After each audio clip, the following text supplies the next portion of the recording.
ढोंगी बहू। प्रीति एक पढ़ी लिखी लड़की है जिसकी एक अच्छे घर में शादी हुई है।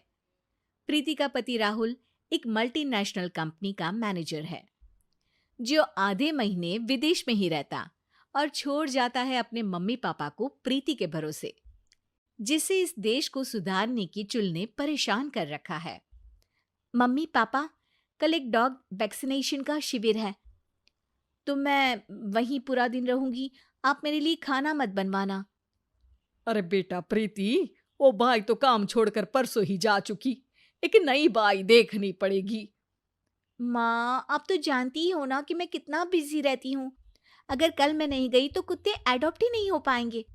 देखिए, हम इंसान तो बोलकर अपनी तकलीफों को बता सकते हैं, लेकिन वो बेचारे, उन्हें हमारी ज्यादा जरूरत है मम्मी।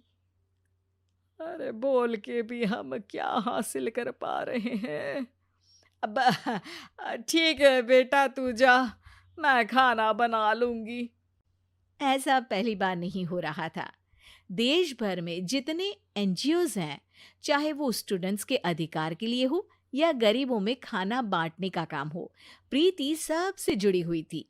रोज कहीं बाहर ही रहती थी, एक शिविर में नहीं तो दूसरे में, और छोड़ जाती थी अपने सास ससुर को उनके खुद के भरोसे। और जब कोई उसे कहे, अरे प्रीति, कभी तेरी सास का हाथ भी बटा दिया कर, तो उसका एक ही जवाब रहता था, देखो, हम लोगों को तो सब कुछ घर बैठे मिल जाता है। अगर आज मैं इस शिविर में नहीं गई तो पता नहीं कितने लोग सड़क पर आ जाएंगे। प्रीति को समझाना संभव ही नहीं था, और ये बात उसके सास ससुर भी मान चुके थे। इसलिए सुबह सुबह सास ही किचन में खाना बनाने जाती है और देखती है कि घर में सब्जियां खत्म है। अरे प्रीति बेटा, सुन तो जरा। क्या हुआ मम्मी? मुझे बहुत लेट हो रहा है, और आप तो जानते हो ना कि अगर मैं इस शिविर में नहीं गई तो। हाँ हाँ, कुत्ते एडॉप्ट ही नहीं हो पाएंगे, सब जानती हूँ। अरे पर घर में सब्जियां खत्म हो गई है। अरे जब तू वापस लौटे ना तब लेकर आना, ठीक है बेटा। ठीक है मम्मी, चलिए मैं चलती हूँ। और हर बार की तरह प्रीति अपनी पार्टीज और आफ्टर पार्टीज में इतनी बिजी रह गई कि सामान लाना ही भूल गई। बात केवल सब्जियों की नहीं थी, लेकिन प्रीति हर रोज किसी नए शिविर में निकल जाती थी, अपने सास ससुर को अकेला छोड़कर। एक हफ्ते बाद प्रीति के ससुर जी के हाथ में दर्द होने लगा। अरे बेटा प्रीति, पापा जी के हाथ में बहुत दर्द हो रहा है। आज इनको डॉक्टर के पास लेकर जाना पड़ेगा।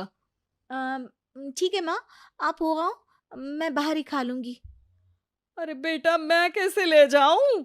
ये काम तो हमेशा राहुल ही करता था, और मुझे तो डर है कि कुछ ज्यादा बड़ी बीमारी ना हो जाए। उफ़ो! आज मुझे मेडिकल शिविर में जाना है। बेचारे बड़े बुजुर्ग जिनके अपने फैमिली वाले उनका ध्यान नहीं रखते, उनका पूरा मेडिकल चेकअप होगा। अगर मैं नहीं गई तो आप तो जानते ही हो, उनका चेकअप नहीं हो पाएगा। और हाँ बेटा, तू जा, मैं कुछ ना कुछ कर लूंगी। प्रीति के सास और ससुर दोनों ही काफी समय से प्रीति को समझाना चाह रहे थे कि उन्हें भी मदद की जरूरत है, लेकिन अब तो पानी सर के ऊपर जा चुका था। उधर प्रीति शिविर में पहुंचकर सबसे मिल रही थी। काफी भीड़ थी और प्रीति इंस्टाग्राम पर फोटोज अपडेट करे जा रही थी। तभी प्रीति की दोस्त रीना उसके पास दौड़ती हुई आती है। अरे प्रीति, जल्दी चल। अरे क्यों, क्या हुआ? अरे तू अभी सवाल मत पूछ और चल मेरे साथ। प्रीति रीना के साथ जाती है तो देखती है कि गरीब बुजुर्गों की लाइन में प्रीति के सास ससुर भी खड़े हैं। प्रीति को समझ में नहीं आता कि ये क्या चल रहा है। उसके ऑर्गेनाइजेशन में सबकी नजर उसके सास ससुर पर थी, और प्रीति को लगा कि बात उसकी इज्जत पर आ गई है। माँ, पापा जी, आप दोनों यहाँ क्या कर रहे हैं? आप तो जानते हो कि ये शिविर गरीबों की मदद करने के लिए बनी है, और आप इसका मजाक उड़ा रहे हैं इस तरह से लाइन में खड़े होकर। अरे बेटा, हम भले ही गरीब ना हो, पर जरूरतमंद तो है ही। हमारा भी कोई ध्यान रखने वाला नहीं है।